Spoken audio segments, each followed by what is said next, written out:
All the characters, places, and events are a work of fiction. Resemblance to any people, incidents, or places is entirely coincidental. Elemental Studios presents Abyss of Evil, Season 2.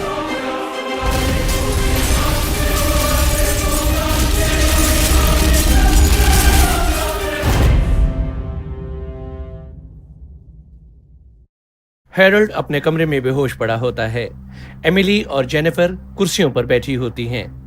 क्या हालत कर ली है इसने अपनी। अगर ऐसे ही चलता रहा तो इसकी पूरी लाइफ एक सैक्रिफाइस बनकर रह जाएगी। आप ऐसा मत सोचें, कुछ नहीं होगा।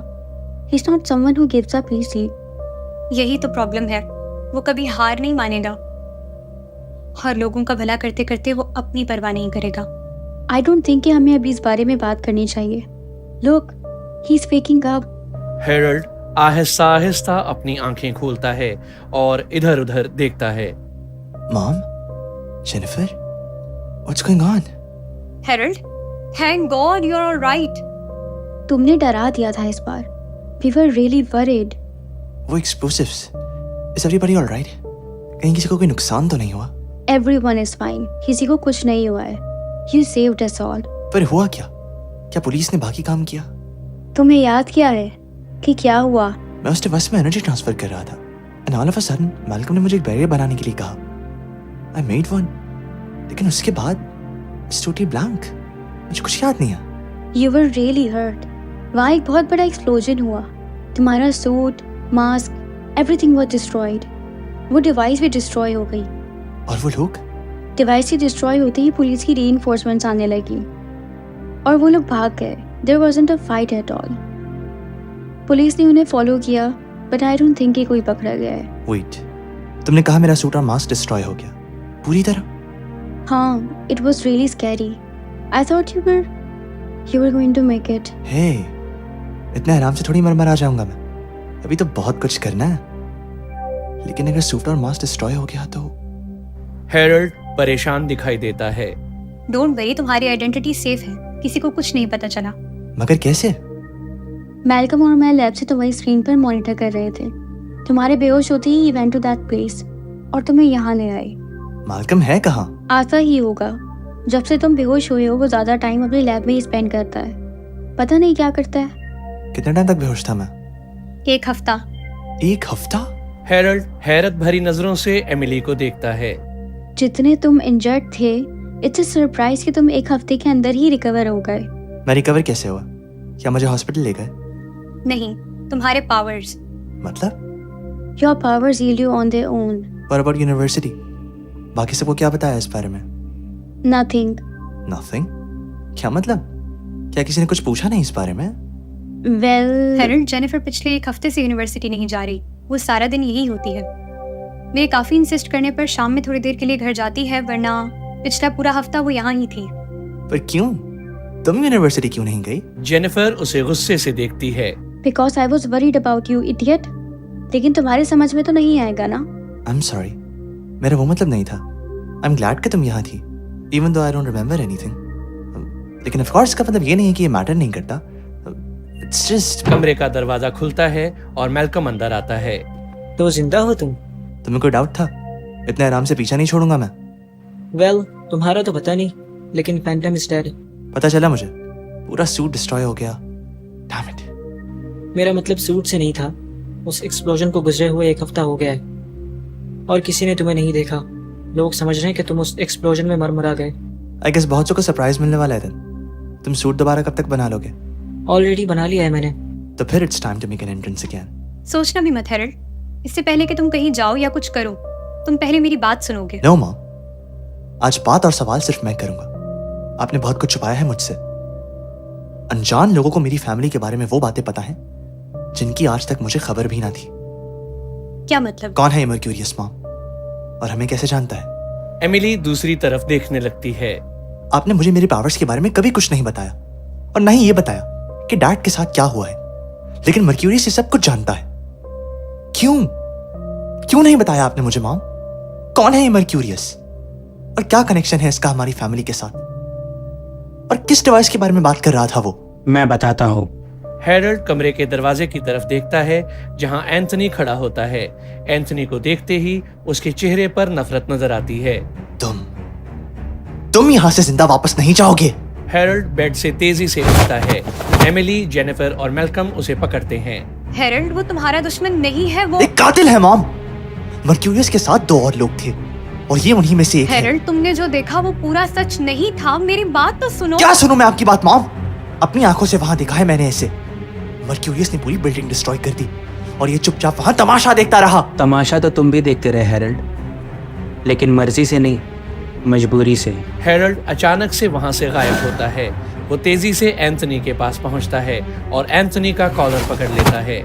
तुमने जो किया है उसका हिसाब तुम्हें आज देना होगा। हेरल्ड, मेरी बात तो सुनो। वो मर्क्यूरियस के साथ नहीं है। मैंने जो पैसिफिक टावर पर देखा वो आपने नहीं देखा मॉम। मैं नहीं जानता कि आप इसे कैसे जानती हैं, लेकिन अपनी आंखों से देखी हकीकत को मैं झुटला नहीं सकता। आपने इसे वहां देखा नहीं मॉम। पर मैंने तो देखा ना हेरल्ड। हैरल्ड जेनिफर की तरफ देखता है। वहाँ जो भी हुआ वो मैंने और मैल्कम ने मॉनिटर किया। तुम्हारी मॉम सही कह रही हैं। Leave him Harold, he is on our side. Harold कुछ देर एंथनी को घूरता है और फिर उसे छोड़ देता है। वो बेड पर जाकर बैठ जाता है। मैं जानता हूं कि तुम मुझ पर इतनी आसानी से भरोसा नहीं करोगे, लेकिन एक बार मेरी बात सुन लो। काफी कुछ है जो तुम नहीं जानते। काफी कुछ है जो मुझे बताया ही नहीं गया। ये मेरी और एंथनी दोनों की गलती है हेरल्ड। तुमसे बहुत कुछ छुपाया है हमने। वी थॉट तुम्हें अंधेरे में रखना तुम्हारे लिए बेहतर होगा, लेकिन आज हमारा पास्ट हमारे सामने आकर खड़ा हो गया है और इसे सिर्फ तुम ही रोक सकते हो। क्या मतलब है मॉम? मैं नहीं समझा। तुम्हारे डैड का बेस्ट फ्रेंड था मैं पहली और आखिरी बार मैंने तब देखा था जब तुम सिर्फ 5 साल के थे। तुम मुझे नहीं जानते, मगर सच तो ये है कि तुम्हारे बारे में तुमसे ज़्यादा जानता हूँ मैं। तुम्हारी पावर्स, तुम्हारा पास्ट, इस सब के बारे में मुझे बहुत अच्छे से पता है। और तुम्हारा फ्यूचर सिक्योर करने के लिए आज मैं यहाँ हूँ। 15 साल पहले हमने तुम्हें उन लोगों से छुपाया जो लोग तुम्हें नुकसान पहुँचाना चाहते थे, लेकिन आज उन लोगों का तुम्हें खुद सामना करना होगा। डैड, हर चीज आखिर डैड पर ही क्यों रुकती है? ऐसा क्या है कि मेरी जिंदगी का हर सवाल ऐसे इंसान से कनेक्टेड है जिसकी जिंदगी या मौत की मुझे खबर तक नहीं? कहाँ है मेरे डैड? काबिलियत और प्यार ने उन्हें 15 साल पहले ही खत्म कर दिया। तुम्हारे डैड तुमसे बहुत प्यार करते थे हैरल्ड। उसी प्यार के लिए उन्होंने अपनी जिंदगी तक खत्म कर ली। एमिली हैरल्ड के साथ बैठ जाती है। उसकी आंखों में आंसू होते हैं। हैरल्ड अपना सर झुका लेता है। तुम्हारे डैड हमेशा से कुछ ऐसा इन्वेंट करना चाहते थे जो इंसानियत को पूरी तरह बदल दे।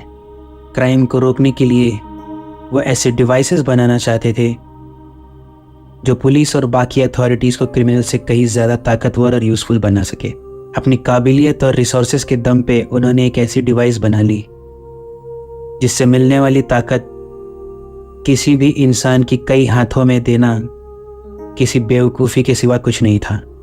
कैसी डिवाइस? वो डिवाइस किसी भी इंसान को सुपर ह्यूमन बना सकती थी। जो ताकत आज तुम्हारे पास है वो उस डिवाइस से किसी को भी मिल सकती थी, मगर तुम्हारे डैड ऐसा नहीं चाहते थे। उनका मानना ये था कि इस डिवाइस से मिलने वाली ताकत इंसानों में बर्बादी के सिवा और कुछ नहीं रहेगी। पर फिर ये पावर्स मेरे पास कैसे? उस डिवाइस के इन्वेंशन के बाद कई लोगों ने तुम्हारे डैड को कांटेक्ट किया। मर्क्यूरियस, एक बिजनेस टाइकून, वो भी उनमें से एक था। वो तुम्हारे डैड से वो डिवाइस खरीदना चाहता था और उन्हें अपने बाकी प्रोजेक्ट्स में भी इंक्लूड करना चाहता था, लेकिन मैक्स ने उसे रिफ्यूज़ कर दिया और उसी दिन उस पर पहला अटैक हुआ। हाई सिक्योरिटी के कारण वो बच निकला, लेकिन उसके बाद उसे यकीन हो गया कि ये काम मर्क्यूरियस ही करवा सकता है। फिर क्या था, हमें ज़रूरत थी एक ऐसे आदमी की जो मर्क्यूरियस की सारी खबरें मैक्स को ला कर दे। एंथनी अपना सर झुका लेता है। और इस तरह मैं मर्क्यूरियस के साथ काम करने लगा। मैक्स की इजाज़त के साथ मैंने उसे कुछ ऐसी चीज़ें बताई जिससे उसे यकीन हो गया कि मेरी लॉयल्टी मैक्स के साथ नहीं बल्कि उसके साथ है। लेकिन उसे आज तक इस बात का पता नहीं है कि उसकी एक एक बात और सारी इन्फॉर्मेशन मैं आज भी मैक्स को प्रोवाइड करता आ रहा हूँ। कैसी इन्फॉर्मेशन? क्या पता चला उसके बारे में? कुछ महीने मर्क्यूरियस के साथ काम करने के बाद मैं जान गया कि वो सिर्फ एक बिजनेस टाइकून नहीं है, बल्कि अंडरवर्ल्ड के बड़े क्राइम लॉर्ड्स में से एक है। उसकी पहुंच बहुत ऊंची है। तब भी और आज भी उसकी सारी एक्टिविटीज, सारी प्रॉपर्टीज फेक आइडेंटिटीज पे रजिस्टर्ड है। Marco Thomas? एंथनी उसे हैरत से देखता है। तुम ये कैसे जानते हो?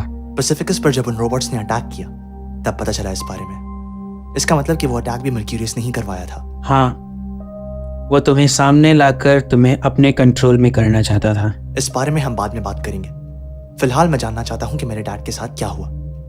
मर्क्यूरियस के बारे में जानने के बाद मैक्स जल्द से जल्द उस डिवाइस को छुपा देना चाहता था, लेकिन शायद किस्मत को कुछ और ही मंजूर था। मर्क्यूरियस ने मैक्स के लैब पे अटैक करवाया और मैक्स के पास उस डिवाइस को लेके भागने के अलावा और कोई चारा ही नहीं बचा। तुम्हारे डैड वो डिवाइस घर ले आए जहां तुमने एक्सीडेंटली उसे एक्टिवेट कर दिया। मतलब वो डिवाइस जिसे देखने के बाद मुझे उस दिन की कोई भी मेमोरी याद नहीं। क्या ये वही डिवाइस थी?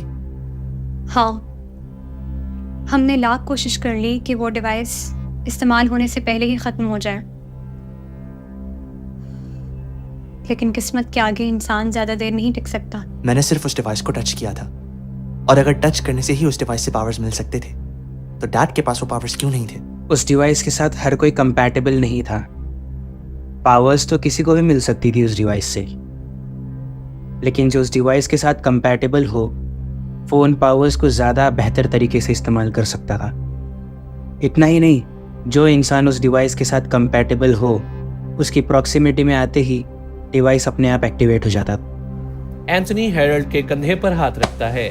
उस डिवाइस के इन्वेंशन से लेके डिस्ट्रक्शन तक हम सिर्फ एक ही ऐसा इंसान ढूंढ पाए जो उस डिवाइस के साथ कंपैटिबल हो, और वो तुम हो हेरल्ड। तुम्हारे डैड को डर था कि मर्क्यूरियस उन्हें ढूंढ लेगा और तुम्हें और मुझे नुकसान पहुंचाकर उन्हें फोर्सफुली अपने कंट्रोल में कर लेगा। इसलिए हमने ये फैसला किया कि हम कहीं दूर चले जाएंगे, लेकिन तुम्हारे डैड जानते थे कि चाहे कहीं भी चले जाएं, हम कभी न कभी पकड़े जाएंगे। इसलिए उन्होंने हमेशा के लिए उस डिवाइस को डिस्ट्रॉय करने का फैसला किया। एमिली नजरें झुका लेती है। उसकी आंखों से आंसू बहने लगते हैं। और उस डिवाइस के साथ ही वो खुद भी खत्म हो गए।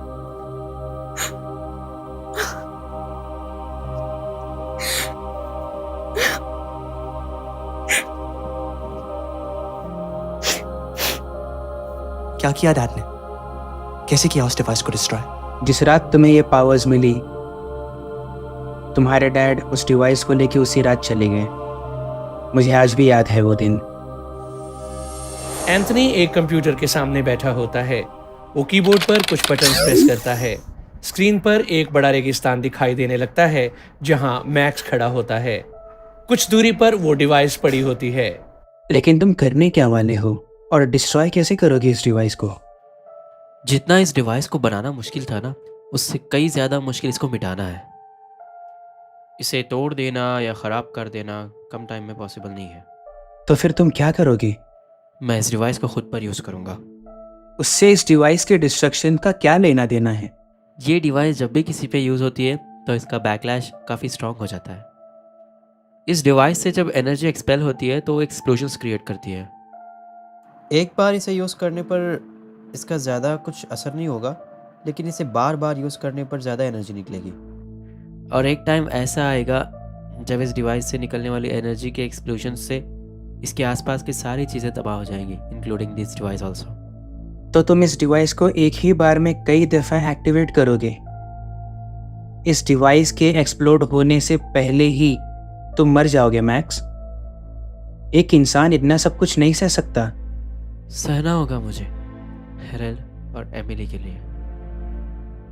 ये डिवाइस और मैं दोनों ही दुनिया के लिए प्रॉब्लम है। एक ऐसी प्रॉब्लम जो दुनिया को तबाह कर देगी।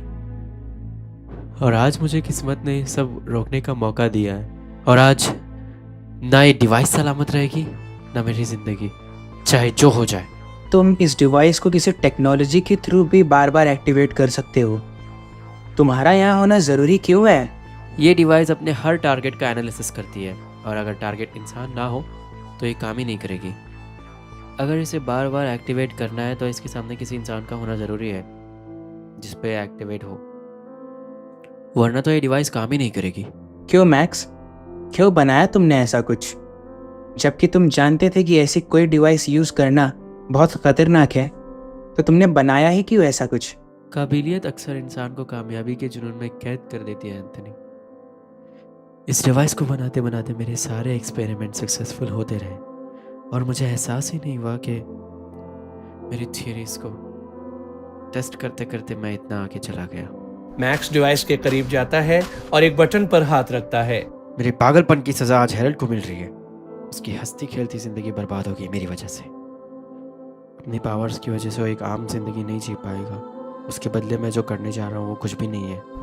मैक्स एक बटन प्रेस करता है। मशीन में से एक रे निकलकर उसके सीने में पहुंचती है। मैक्स बार बार बटन को प्रेस करता रहता है। उसके चेहरे पर जुनून नजर आता है। मशीन में से रेज निकलकर उसके सीने पर जाती है। पूरी मशीन एनर्जी से घिर जाती है। मैक्स दर्द से तड़पने लगता है। उसकी आंखें आहिस्ता आहिस्ता बंद होने लगती हैं। मैं हार नहीं मानूंगा। ये दर्द, ये तकलीफ, ये तड़प का मैं हकदार हूँ। आज जो हेरल्ड के साथ हुआ है, उसके बाद मैं ये सब डिजर्व करता हूँ। मैक्स कांपते हुए हाथों से मशीन का हर बटन प्रेस करने लगता है। कुछ ही देर में वहां एक एक्सप्लोजन होता है। एंथनी की स्क्रीन पर मिट्टी और धूल के अलावा कुछ नहीं दिखता। एंथनी हेरल्ड की तरफ देखता है, जिसकी आंखों में आंसू नजर आते हैं। जब नज़ारा साफ हुआ तो उस डिवाइस का नामो निशान तक वहां नहीं था, और ना ही मैक्स ऑस्टिन का। अपनी फैमिली के लिए उसने अपनी जान तक दे दी, और तुम्हारी हिफाजत का जिम्मा वो मुझे दे गया। मैंने उसे वादा किया है कि तुम्हें हर तरह से प्रोटेक्ट करूंगा। हिफाजत? पैसिफिकस टावर से पहले तुम्हें कभी देखा तक नहीं, फिर कैसी हिफाजत और कैसे वादे? तुम्हें क्या लगता है हेरल्ड, इतने साल गुजर गए और मर्क्यूरियस अब तक हमें ढूंढ नहीं पाया? क्यों? क्योंकि एंथनी ने हमेशा उसे अंधेरे में रखा। हम कहाँ हैं ये बात एंथनी जानता था, लेकिन उसने कभी मर्क्यूरियस को पता नहीं चलने दिया। मर्क्यूरियस क्या कर रहा है और क्या करना चाहता है, इस सब की इंफॉर्मेशन वो मुझ तक हमेशा पहुंचाता रहा। क्यों छुपाया आपने मुझसे ये सब? क्यों मॉम? ये सब जानने का हक था मेरा। इतने साल जवाबों की तलाश में गुजार दिए मैंने, और आप ये सब जानती थी, फिर क्यों मुझे नहीं बताया? क्यों? क्योंकि मैं तुम्हें हमेशा इस सब से दूर रखना चाहती थी। मैं कभी नहीं चाहती थी कि मर्क्यूरियस और तुम्हारा सामना हो। एमिली की आंखों में आंसू आने लगते हैं। कभी नहीं चाहती थी कि तुम्हारे ये पावर्स लोगों के सामने आए। मर्क्यूरियस तुम्हारे बारे में जानता है। अब तुम्हारे उससे कहीं ज्यादा ताकतवर होने के बावजूद भी आज उसने तुम्हारी ये हालत कर दी है, और यही मैं नहीं चाहती थी। मैं चाहती थी कि तुम एक नॉर्मल लाइफ गुजारो। जिसकी जिंदगी की बुनियाद ही नॉर्मल ना हो मॉम, वो एक नॉर्मल लाइफ कैसे गुजार सकता है? 15 साल इन पावर्स के साथ गुजारे हैं।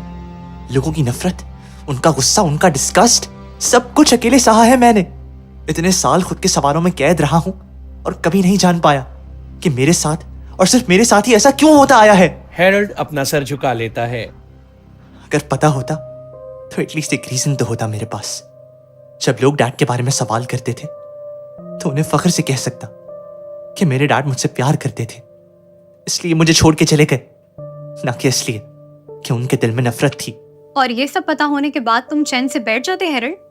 क्या तुम मर्क्यूरियस को ना ढूंढते? अगर मैंने तुम्हें ये सब बता दिया होता तो तुम्हारे दिमाग पर सिर्फ और सिर्फ बदले का भूत सवार होता। तो इसमें गलत क्या है मॉम? मर्क्यूरियस की वजह से इतना कुछ छिन चुका है मुझसे। बदला लेने का पूरा हक है मुझे। उसे मैं अपने हाथों से मारूंगा। तुमने आज तक अपनी पावर्स से सिर्फ लोगों का भला किया है, और मैं नहीं चाहती कि तुम इन पावर्स को बदले और नफरत के लिए इस्तेमाल करो। इसीलिए तुम्हें नहीं बताया कभी।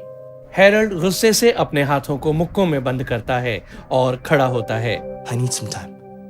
कुछ देर अकेला रहना चाहता हूँ। वो गुस्से से कमरे से बाहर जाता है और एमिली हारी हुई नजरों से उसे जाते हुए देखती है।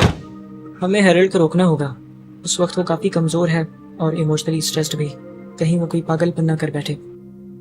कुछ देर उसे अकेला छोड़ देना ही ठीक है।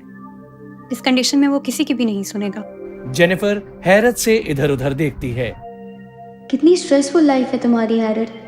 एक के बाद एक प्रॉब्लम फेस करनी पड़ती है। आई विश मैं तुम्हारे लिए कुछ कर पाती। I can't see you like this. Mercurius और रॉबर्ट एक कमरे में बैठे होते हैं। उस रात के बाद से फैंटम को कहीं नहीं देखा गया है। लगता नहीं है वो जिंदा बचा होगा। फैंटम जैसे लोग इतनी आसानी से पीछा नहीं छोड़ते रॉबर्ट। पुलिस को उसकी बॉडी तो नहीं मिली ना, उन्हें बस हमारे डिवाइस की टूटी फूटी रिमेन्स मिली, और फैंटम उसके बारे में कुछ भी नहीं। सर, ये भी तो हो सकता है कि पुलिस को छुपा रही हो ताकि शहर में कोई पैनिक क्रिएट ना हो। हमें जल्द ही पता चल जाएगा। पैसिफिकस को कभी ना कभी तो फैंटम की जरूरत पड़ेगी ही ना, तब हम जान जाएंगे कि हैरोल्ड ऑस्टन जिंदा है या नहीं। हमें कंफर्म तो हो गया है कि ऑस्टन फैमिली पैसिफिकस में ही है, तो हम उनके अगेंस्ट कोई एक्शन क्यों नहीं ले रहे? हमारे बने बनाए प्लान को फैंटम ने बर्बाद कर दिया। कौन जाने उसने अपनी फैमिली के लिए क्या प्रोटेक्शंस रखी होंगी। इस वक्त कुछ न करने में ही समझदारी है। मैं देखना चाहता हूँ कि फैंटम का अगला कदम क्या है। तो उस वक्त तक हमारा नेक्स्ट मूव क्या होगा? उस साइंटिस्ट को कांटेक्ट करो, उसकी जो भी डिमांड्स हैं, रिक्वायरमेंट्स हैं, सबको पूरा करो। तुम्हारे और उसके स्किल्स को कंबाइन करके शायद हम उस फैंटम को टक्कर दे सकते हैं। उस साइंटिस्ट का आज पैसिफिकस अनएक्सपेक्टेड है। आप फिक्र ना करें माय लॉर्ड, आज ही सब कुछ फाइनलाइज हो जाएगा। रॉबर्ट मर्क्यूरियस के सामने सर झुकाता है और कमरे से बाहर चला जाता है। फैंटम, कहाँ हो तुम? अगर तुम जिंदा हो तो ज़रूर तुम मेरे बारे में पता करने की कोशिश करोगे, और बदले की आग तुम्हें ज़्यादा देर तक मुझसे दूर नहीं रख पाएगी। जल्द ही हम दोबारा टकराएंगे, और फैंटम, तब मैं तुम्हें बर्बाद कर दूंगा। रात के अंधेरे में तेज हवाएं चल रही होती हैं। हैरोल्ड अपने घर के बाहर खड़ा होता है। उसकी आंखें बंद होती हैं और वो चेहरे से उदास दिखता है। मैक्स अपने घर की बालकनी में घूम रहा होता है। हैरोल्ड उसके कंधों पर बैठा होता है। क्या आप एक फ्लाइंग कारपेट नहीं बना सकते?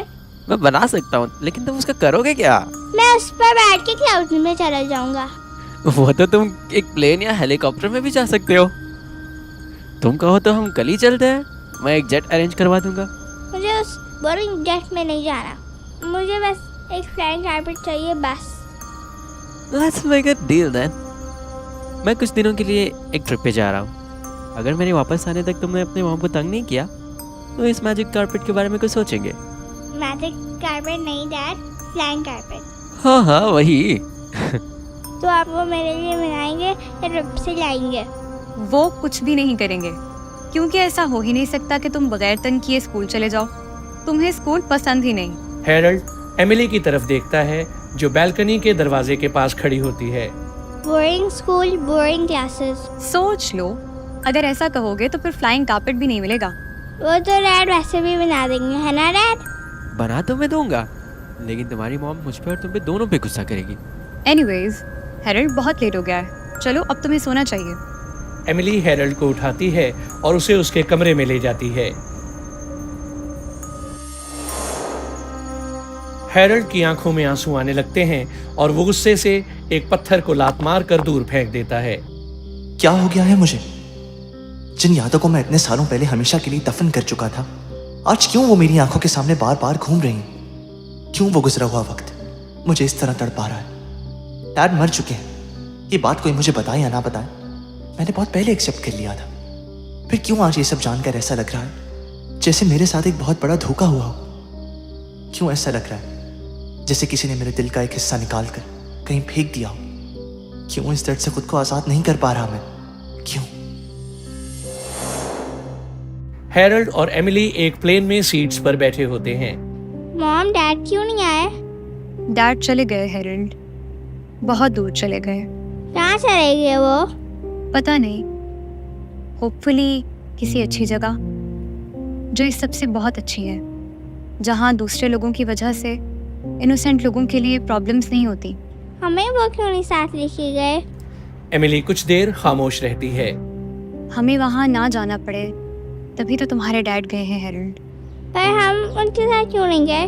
वहाँ जाने के लिए हर इंसान का एक टाइम होता है हैरोल्ड। हर इंसान जब चाहे वहाँ नहीं जा सकता और ना ही जाना चाहता है। तुम्हारे डैड भी नहीं जाना चाहते थे, लेकिन कुछ रीजंस की वजह से ही हैड नो चॉइस। कौन से रीजंस? बताऊंगी, एक दिन तुम्हें सब बताऊंगी। लेकिन अभी क्यों नहीं? अभी तुम बहुत छोटे हो हेरल्ड, अभी ये बातें तुम्हारे किसी काम की नहीं। घर का दरवाजा खुलता है और जेनिफर बाहर निकलती है। वो हेरल्ड के साथ खड़ी हो जाती है। कब से यहाँ हूँ, अंदर नहीं जाना? Everyone is worried about you. कर क्या रहे हो तुम यहाँ पे? कुछ नहीं, हैरल्ड, आर यू ऑलराइट? पता नहीं। Want to talk about it? शायद बेटर फील करो। मैं इतने टाइम तक अपने पास्ट के बारे में जानना चाहता था, मगर आज जब मुझे मेरे हर सवाल का जवाब मिल चुका है तो पता नहीं क्यों it all feels so painful. I understand. तुमने एक्सपेक्ट भी नहीं किया होगा कि तुम्हारी फैमिली की कितनी पेनफुल हिस्ट्री है।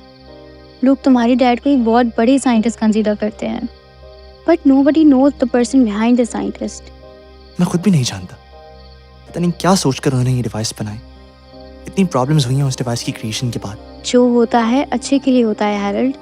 अगर वो डिवाइस नहीं बनी होती तो तुम कभी फैंटम ना बन पाते। तुमने कभी सोचा है कि तुमने अपनी पावर से कितने लोगों की हेल्प की है? अगर तुम्हारे पास ये पावर्स ना होती तो पता नहीं कितने लोग हेल्पलेस रह जाते। अगर मेरे पास ये पावर्स ही ना होती तो शायद आज मेरे डैड जिंदा होते। मुझे सेफ रखने के लिए उन्होंने अपनी लाइफ सैक्रिफाइस कर दी। It's not your fault Harold. तुम्हारी डैड ने ये डिसीजन खुद विलिंगली लिया बिकॉज ही लव्ड यू। इसमें तुम्हारी कोई गलती नहीं है। एंड आई एम श्योर तुम्हारे डैड ने भी कभी तुम्हें ब्लेम नहीं किया होगा। कभी नहीं सोचा होगा कि उनकी लाइफ तुम्हारी वजह से एंड हो रही है। पर उनकी लाइफ मेरी वजह से ही तो एंड हुई है जेनिफर।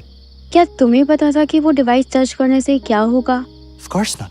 तो फिर ये तुम्हारी गलती कैसे हुई? इसमें गलती किसी की भी नहीं है। जो भी हुआ सर्कमस्टेंसेस की वजह से हुआ है। इस सब के लिए तुम अपने आप को ब्लेम मत करो। अगर किसी को ब्लेम करना भी है तो ब्लेम मर्क्यूरियस। तुम्हारे डैड ने अपनी लाइफ सेक्रीफाइस इसलिए नहीं की कि तुम्हारे पास ये पावर्स थी। तुम्हारे डैड ने अपनी लाइफ सेक्रीफाइस इसलिए की बिकॉज मर्क्यूरियस तुम्हारी फैमिली के पीछे पड़ा था। वो उस डिवाइस का रॉन्ग यूज करना चाहता था। अगर किसी का फॉल्ट है इस पूरी सिचुएशन में तो इट्स मर्क्यूरियस। मर्क्यूरियस। हेरल्ड के हाथों में एक एनर्जी बीम जनरेट होने लगती है। बहुत सी बातों के हिसाब देने हैं उसे। उसकी वजह से मेरी पूरी फैमिली बर्बाद हो गई। मर्क्यूरियस को हमारे साथ इस तरह खेलने का हिसाब देना होगा। उसे मैं अपने हाथों से मारूंगा। Harold, killing isn't the answer. तुमने आज तक किसी क्रिमिनल को कभी भी नुकसान नहीं पहुंचाया है। मर्क्यूरियस को मारकर you'll start traveling on a dark path. उसे अरेस्ट करवा देना या लीगली मरवा देना, उसके लिए बहुत छोटी सजा है जेनिफर। हैरल्ड, प्लीज इस तरह मत सोचो। उसके क्राइम्स की वजह से तुम अपने आप को डिस्ट्रॉय मत करो। Don't destroy who you are. Harold के हाथों में एनर्जी डिसॉल्व होने लगती है। इस बारे में बात करके वैसे भी कुछ फायदा नहीं। कौन सा वो हमारे सामने है, मगर मैं उसे ढूंढूंगा। उसकी वजह से इतना कुछ हुआ है मेरे साथ। उसकी वजह से बिल्कुल अकेला हूं मैं। तुम अकेले रहे जरूर हो, but not any more. You won't be alone, never again. तुम्हारे साथ तुम्हारी मॉम है, she loves you a lot. तुम्हारे साथ मैल्कम है, बहुत अनोइंग है वो, लेकिन एक्शन में he is loyal to you. और तुम? ऑफ कोर्स मैं तुम्हारे साथ हूँ। I be alongside you every step of the way. पर तुम्हें पता है ना, मैं मैल्कम की तरह कोई साइंटिस्ट तो नहीं हूँ, ना ही एंथनी की तरह कोई इन्फो है मेरे पास। तो आई डोंट नो कि मैं किस तरह तुम्हारी हेल्प करूंगी। जेनिफर, तुम्हारा मेरे साथ होना ही बहुत है। मुझे तुमसे और कुछ भी नहीं चाहिए। Because sometimes you just need someone to be there, जो तुम्हें अंडरस्टैंड करे। इससे ज्यादा कुछ भी नहीं। कम ऑन सिंह, तुम्हें अंदर चलना चाहिए। एक बार एटलीस्ट अपनी मॉम से बात कर लो। She is really worried. Harold घर के दरवाजे की तरफ बढ़ता है और फिर रुकता है। तुम नहीं आ रही? नहीं, मैं अब घर जाऊंगी। काफ़ी लेट हो रहा है। कल यूनिवर्सिटी भी जाना है। गॉड नोज हमारी फ्रेंड्स को क्या एक्सप्लेनेशन देंगे इस पूरी वीक की। फाइन देन, यूनिवर्सिटी में मिलता है। हेरल्ड घर के अंदर जाता है। एमिली दरवाजे के सामने खड़ी होती है। वो दोनों एक दूसरे को देखते हैं और फिर एक दूसरे से गले मिलते हैं। हेरल्ड, मैंने आज तक जो भी किया, जितने भी डिसीजंस लिए, सिर्फ इस वजह से लिए क्योंकि मैं तुमसे बहुत प्यार करती हूँ। मैं तुम्हें कभी कुछ नहीं होने देना चाहती। आई एम सॉरी, मैं कभी भी तुम्हें हर्ट नहीं करना चाहती थी, कभी भी नहीं। आप परेशान ना हो, मैं आपसे नाराज नहीं हूं। आपने वही किया जो आपको सही लगा। और वैसे भी सही और गलत का फैसला मैं नहीं कर सकता, क्योंकि मैंने वो सब कुछ नहीं सहा जो आपने सहा है। और वैसे भी जो हो चुका है उसे बदला नहीं जा सकता। वो दोनों लिविंग रूम में जाकर बैठ जाते हैं जहां एंथनी पहले से बैठा होता है। हैरोल्ड एमिली की तरफ देखता है। अब जो भी करना है we'll do it together as a family। वो एंथनी को घूरता है। मर्क्यूरियस, सब कुछ जानना चाहता हूं मैं उसके बारे में। मेल्कम और हैरोल्ड मेल्कम के लैब में बैठे होते हैं। सब कुछ रेडी है। हैरोल्ड टेबल से एक रिस्ट वॉच उठाता है। सब कुछ सेम है देन? बटन दबा के फैंटम बन जाऊंगा मैं? हाँ, कुछ चेंजेस किए हैं। For example? अब मैं तुम्हारे ब्लड सेल्स को मॉनिटर नहीं करूँगा, क्योंकि कोई फ़ायदा ही नहीं। इसलिए इस वॉच और सूट में ऐसी कोई भी चीज़ नहीं है जो उन्हें मॉनिटर करे। मतलब मैं हार गया। मैं नहीं जान पाया कि तुम्हें रैंडम साइड इफ़ेक्ट्स क्यों होते। एक हफ्ते से नॉन स्टॉप रिसर्च कर रहा हूँ मैं, लेकिन कोई फ़ायदा नहीं हुआ। It's not a problem Malcolm, मैं इतने सारे साइड इफेक्ट्स के साथ ही तो रहा हूँ। अब तो आदत सी हो गई है, तुम टेंशन मत लो। हमारी प्रॉब्लम्स बढ़ती ही जा रही हैं। मर्क्यूरियस कभी भी अटैक कर सकता है, और अगर गलत टाइम पे तुम्हें साइड इफेक्ट्स हो गए तो तुम किसी की भी मदद नहीं कर पाओगे। तो अब कोई आइडिया है तुम्हारे पास? कुछ भी नहीं। साइंस ने ही तुम्हें ये पावर्स दी हैं, लेकिन आज साइंस के पास ही इसका कोई जवाब नहीं है। तुम्हारे ब्लड सेल्स एक आम इंसान से इतने डिफरेंट हैं कि उनके लिए कोई सोल्यूशन बनाना तो दूर की बात, उसको समझना ही इम्पॉसिबल है। मुझे इन साइड इफेक्ट्स के साथ अपनी पावर्स को यूज करना सीखना होगा। ये पॉसिबल ही नहीं है। जब तुम्हारे साइड इफेक्ट्स तुम्हारी पावर्स को कुछ टाइम के लिए पूरी तरह डिसेबल कर देते हैं, तो फिर तुम उनका यूज कैसे करोगे? पर फिर तो एक बहुत सीरियस प्रॉब्लम है। अगर गलत टाइम पर ये साइड इफेक्ट्स हो गए तो बहुत से लोग मुसीबत में पड़ जाएंगे। होप फॉर द बेस्ट, इसके अलावा कोई और दूसरा ऑप्शन नहीं है। जेनिफर एक रोड पे गाड़ी ड्राइव कर रही होती है। गॉड, लाइफ कितनी स्ट्रेसफुल हो गई ऑल ऑफ अ सडन। जब से हैरल्ड के बारे में पता चला है, तब से एक के बाद एक कुछ ना कुछ शॉकिंग होता जा रहा है। It's getting hard to handle. Jennifer अपने घर के बाहर गाड़ी रोकती है और गाड़ी से नीचे उतरती है। मेरा ये हाल है तो पता नहीं हैरल्ड क्या सोच रहा होगा। He must be very upset. Jennifer घर का दरवाजा खोलती है और अंदर एंटर होती है। घर की लाइट्स ऑन देखकर वो हैरान होती है। मैं तो घर पे थी ही नहीं, तो लाइट्स किसने ऑन की? How strange. Jennifer living room के अंदर जाती है जहां एक औरत बैठी होती है। सरप्राइज। जेनिफर उसे देखकर हैरान रह जाती है। कुछ सेकंड्स बाद वो खुशी से मुस्कुराने लगती है। Mom, what a pleasant surprise. वो दोनों गले मिलती हैं और एक साथ बैठ जाती हैं। It's so nice to see you again. I missed you as well. लेकिन आप यहाँ कैसे? बताया क्यों नहीं कि आप आने वाली हैं? तुम्हें सरप्राइज देना चाहती थी तो सोचा तुमसे मिलने चलो, लेकिन यहाँ आई तो तुम तो थी ही नहीं। वैसे तुम गई कहाँ थी? एक फ्रेंड के घर पे थी। आई गेस आने में थोड़ी देर हो गई। वेल, क्या हो रहा है यहाँ? How's university? All good. Recently ही यूनिवर्सिटी ने एक ट्रिप ऑर्गेनाइज करवाया था, काफी मजा आया। What about you? आपका प्रोजेक्ट कंप्लीट हुआ? फाइनली हो गया। मैंने सोचा नहीं था it would take so much time. Tell me about it. Results क्या आए? नथिंग इंटरेस्टिंग, वही पुराना बोरिंग स्टफ। तुम्हें पता ही है कि मेरा काम कुछ ज्यादा इंटरेस्टिंग नहीं। Come on mom, you are Diana Blackstone. आपसे एक्सपेक्ट करना कि आप कुछ इंटरेस्टिंग नहीं कर रहे, ये पॉसिबल ही नहीं है। ऑलराइट, बताऊंगी तुम्हें डिटेल में, लेकिन फिलहाल तुम बताओ मुझे, शहर में क्या हो रहा है? What's this about a superhero wandering around everywhere? You mean Phantom? So it's true. Pacificus में actually एक superhero घूम रहा है। You don't know half of it. He's amazing. उसने इतनी बार शहर में लोगों को बचाया है। उसके पास सुपर पावर्स भी हैं, and he can fly as well. Unbelievable. तुमने देखा है उसे कभी? काफी बार। He even saved my life once. What do you mean उसने तुम्हारी लाइफ सेव की? क्या तुम किसी प्रॉब्लम में थी? Are you okay? I'm totally fine. Phantom ने एक एक्सीडेंट से बचाया मुझे। अब तो काफी टाइम हो गया इस बात को। God, मैं कुछ महीनों के लिए शहर से बाहर क्या गई? शहर में इतना कुछ हो गया। है कौन ये फैंटम? Nobody knows. उसकी आइडेंटिटी कभी रिवील ही नहीं हुई। Well, तुमसे बहुत सी बातें करनी है। It's been so long since we talked. तुम्हारा कल का क्या शेड्यूल है? बस यूनिवर्सिटी जाना है, उसके बाद I am totally free. Great, तो कल टाइम स्पेंड करते हैं। Good night. Good night mom. Diana उठकर एक कमरे में जाती है। जेनिफर कुछ देर वहीं बैठी रहती है। I completely trust you, Mom. But I trust Harold as well. और उसके सीक्रेट को मैं सीक्रेट ही रखूंगी forever.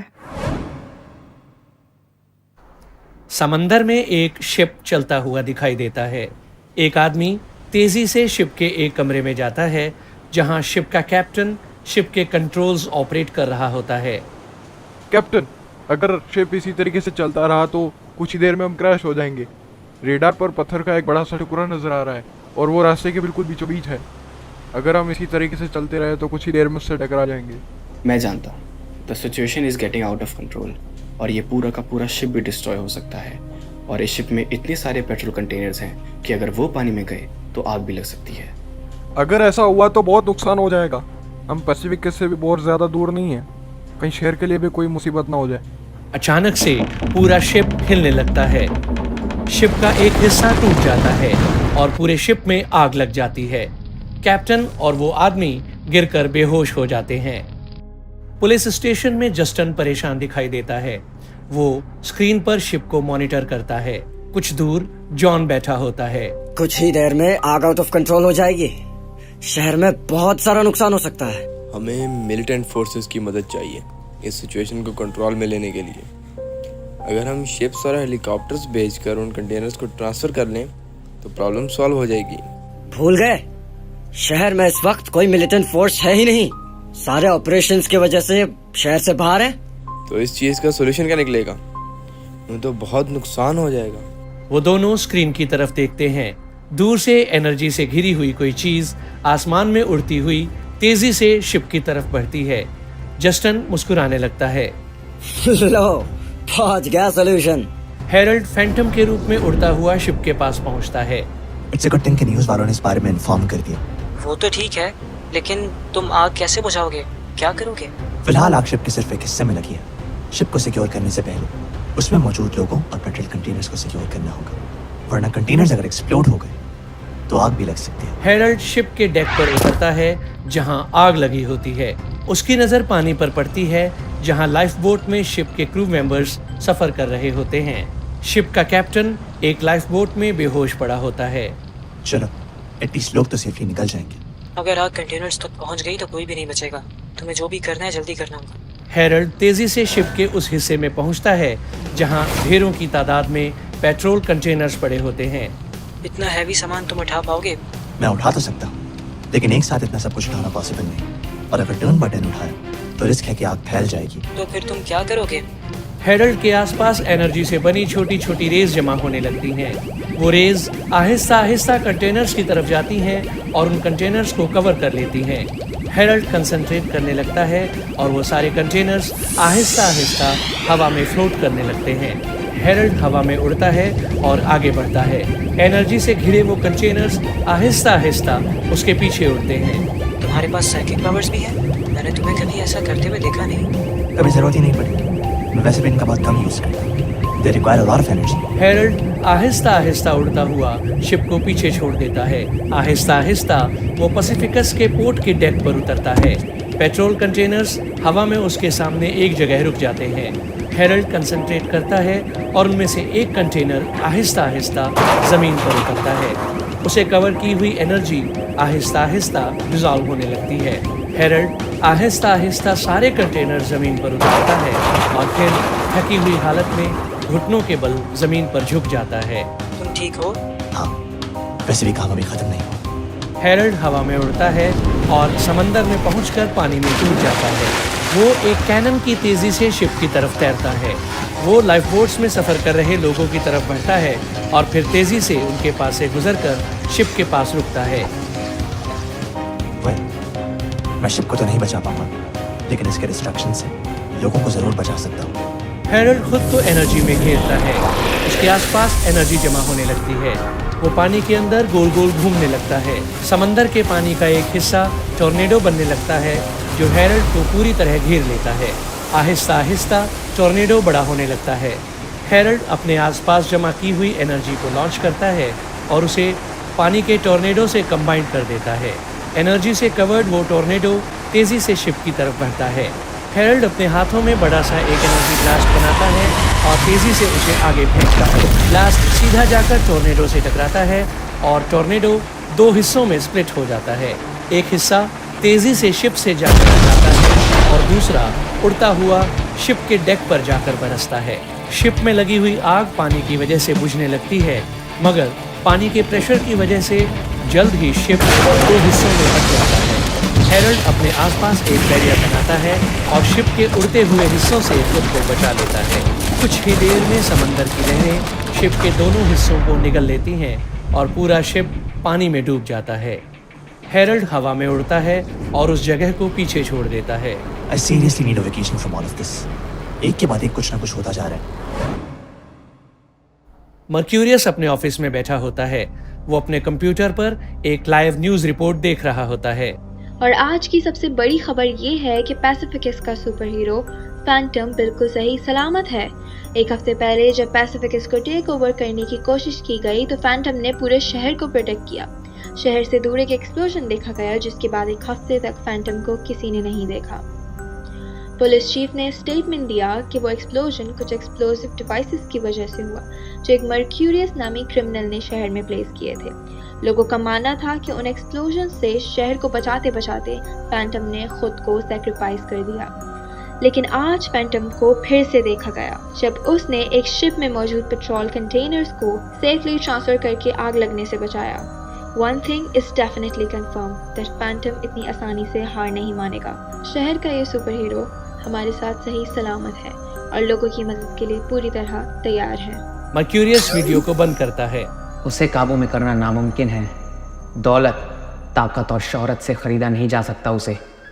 जिस रास्ते पर वो चलता है उस पर उसे इस कदर यकीन है कि मैं लाख कोशिश कर लूँ वो मेरे सामने घुटने नहीं टेकेगा। मर्क्यूरियस कंप्यूटर पर कुछ टाइप करता है। तो अब बस एक ही रास्ता रह जाता है। साइंस अगर एक बार कुछ बना सकती है तो दोबारा बनाना नामुमकिन नहीं है। जितनी मेहनत और कोशिश मैंने ऑस्टिन फैमिली को ढूंढने के लिए की है, अब उतनी ही मेहनत मुझे उस डिवाइस को रेप्लिकेट करने में करनी होगी। ऑफिस का दरवाजा खुलता है और रॉबर्ट अंदर आता है। वो मर्क्यूरियस के सामने सर झुकाता है। माय लॉर्ड, एक अच्छी खबर है। उस साइंटिस्ट से हमारा कॉन्ट्रैक्ट साइन हो गया है और इतना ही नहीं, वो इसी वक्त यहाँ है और हमारे साथ काम करने के लिए तैयार है। मर्क्यूरियस के चेहरे पर एक खौफनाक मुस्कुराहट आती है। अंदर लाओ उसे। रॉबर्ट बाहर जाता है। वो कुछ ही देर में अंदर आता है। एक औरत उसके साथ अंदर आती है। वो अपना चेहरा उठाकर मर्क्यूरियस की तरफ देखती है और डायना ब्लैकस्टोन का चेहरा दिखाई देता है। My lord, meet Diana Blackstone, एक जानने वाली इन्वेंटर, रिसेंटली एक नोबेल प्राइज की रिसिपिएंट और हमारी लेटेस्ट रिक्रूट। डायना एक कुर्सी पर बैठ जाती है। Looking forward to working with you. I can tell right now that it is going to be very, very interesting.